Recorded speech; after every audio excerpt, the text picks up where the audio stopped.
अस्सलाम वालेकुम जी व्यूअर्स और काश्तकार भाइयों, आज हम मौजूद हैं सरसों की अगेती वैरायटी आरी कनोला के फील्ड के अंदर। इस वक्त आप देख सकते हैं कि ये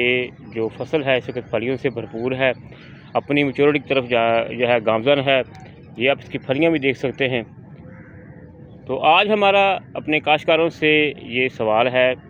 कि हमारे ऐसे काश्तकार जिन्होंने आरी कनोला काश्त किया, उन्होंने इसको अखराजात के हवाले से, फली खुलने के हवाले से कैसा पाया है, यानी 1 एकड़ के ऊपर उनका कितना खर्चा आया है,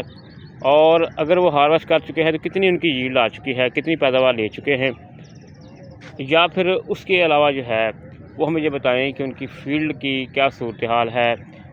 और उनको कितनी उम्मीद है कितनी उनकी पैदावार आ जाएगी। क्योंकि इस साल जो है राया कनोला की काफ़ी काश्त हुई है, तो हमारे काश्तकारों ने अगेती काश्त के लिए आरी कनोला को जो है वो इंतखाब किया होता है। तो इससे बताएं कि उनको जो है ये वैरायटी जो है मुकम्मल तौर पर कैसी लगी, अखराजात के हवाले से, फली खुलने के हवाले से या फली के हवाले से जो है